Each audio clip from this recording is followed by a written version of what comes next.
Hello everyone and welcome back to another episode of Y2K. My name is Blake and we are still in Montana, as you can tell. But today I wanted to talk about this 2017 4Runner TRD Pro I have that we keep up here in Montana at our other home because the Turo fees were outrageous during the pandemic, so we shipped this here. And that gave me a reason to buy a Land Cruiser, but I digress. So I wanted to talk about how this older 4Runner, older now because the new one's coming out, compares to the new GX550. I've also driven the new Land Cruiser First Edition, which is basically going to be what the new 4Runner is for the most part, minus some slight changes in how you can select the four-wheel drive, etc. But yeah, I wanted to go over I've driven both for about a week now, back to back, to get a good feel for it, and just go over some of the the highlights for the Lexus, the similarities between the two, and then the highlights for the 4Runner, which there are a couple. So anyways, let's put it in drive, make it out of the gravel area once again, and we'll head up what I call the Montana hill climb now to the ski resort. I drove the GX on this, so I figured you could go back and watch that and get an idea for how these things both go up a hill, which is a pretty big difference on that part. So starting off, pros for the GX, we're gonna say the tech is a pretty big pro. This is probably like a 6-inch screen. I'm just guessing. It might be 7. I don't know, but it's small. And there's not a lot of functions. There's a really old navigation system that I've never used because I just have like the cup phone WeatherTech thing, which is rolling around in the back there. But so I put my iPhone there, and then we use it. We haven't really done any big trips in this, honestly. I haven't really needed to use Apple Maps a whole lot in this. But yeah, the tech. There really is none. The best tech in this is the A-track and crawl control, or the descent control and everything. Yeah, and the crawl control, where you can kind of set the cruise control and it'll go up a hill or get you unstuck. So that's the best tech on this 4Runner, really, is that advanced four-wheel drive system. This does not have self-driving anything. It's got normal cruise control, not even adaptive cruise control. So on a road trip, you're going to be doing most of the work. You're going to be turning it off and on whenever you come up to traffic and hitting the resume button. It's not going to be keeping it in your lane for you or anything like that. And the backup camera is pretty abysmal. It's small, and it's not going to be telling you, if you're centered in a parking spot, or giving you a bird's eye view or anything of that kind of sort. It doesn't even tell you what your tire pressure levels are in here, I don't think. About the only thing I've seen in this display is if it tells me if my wheels are straight or not. In there, that shows like two tires that are kind of grayed out on the front. It's got a trip computer. It does have a digital speedometer, which I always leave it to that, but there's other options to select from. So the tech, like I said, and this is old. This is from 2010, really. They haven't changed a whole lot. It does have some little bit of safety features, like it'll alert you if you're, gonna hit somebody, basically, and preload the calipers, which honestly is kind of annoying, because I've gone to just kind of touch the brakes when somebody's pulled out or, stopped in front of me, and it overdoes it, and it doesn't endo, which is very frustrating, because I'm not the kind of person that doesn't endo when I drive, and it makes me look bad. And my wife doesn't like it either. So sorry, my ears are already popping, but because we're going up. But so yeah, the tech, there's not a lot of it, but that's also part of the charm of it too. So drivetrain, the GX has the 3.4 liter twin turbo, 349 horsepower, 479 foot-pounds of torque. This is a 4-liter V6 with, I think, about 270 horsepower.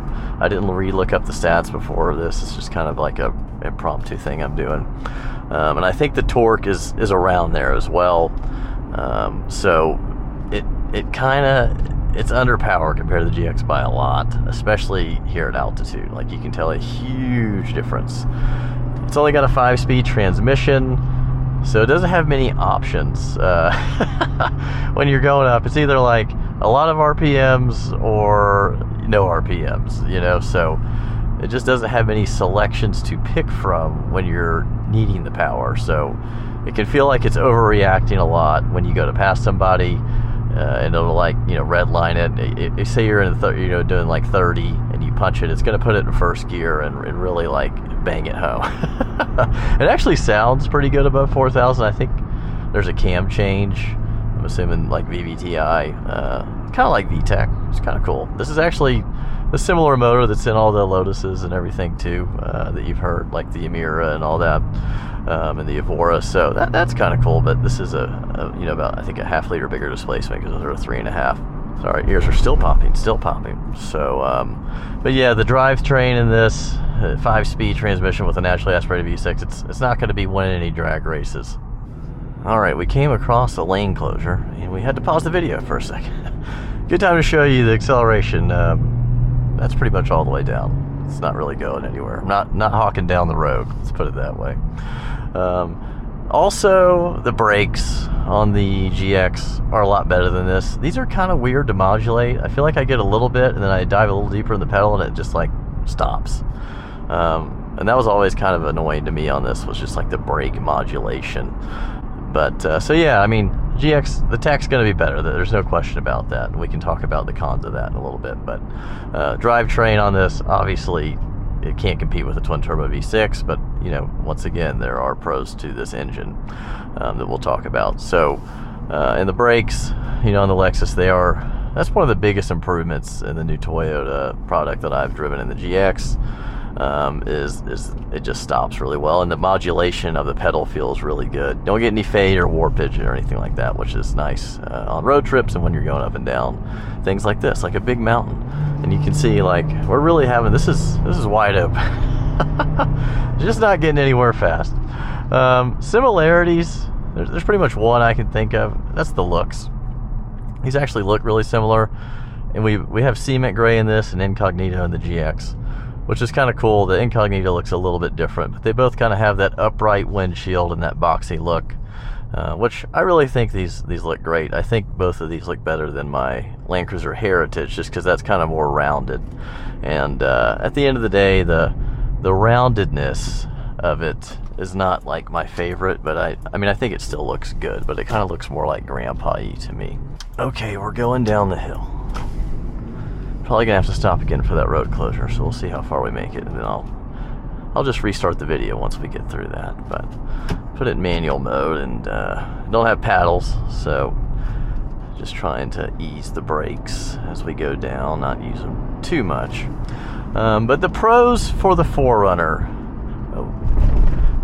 ride's actually really good. We just ran over a couple speed bumps. Small ones, and the ride is actually, it's better than the Lexus. The TRD Pro suspension on this, it's kind of more like a Baja dune buggy kind of feel, and that is nice. So yeah, ride quality, it is superior. It's not quite as bouncy, and that's maybe why it tows better, because they kind of made it ride it's a little stiffer, you know, without a load. It kind of feels more like my F250 or 350 I had, where it kind of bounced around until you got a nice you know, trailer behind it or something. So I can tell that that's probably why it tows 9,000 pounds. So another point to the 4Runner, and this is going to be the big one, is reliability. We know that this is a reliable car. Of course, it's made in Japan, so is the GX, but this is something they really perfected, a product they slowly evolved over time. Not a lot, but some of evolution. And they just know that it's going to work. And I think that's what, you know, Toyota people want.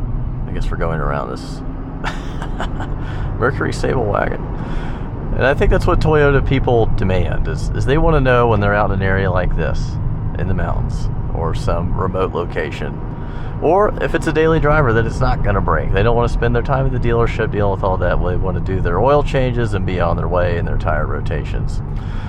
So that's really something that the GX, we just don't know yet. The Tundra hasn't started off well.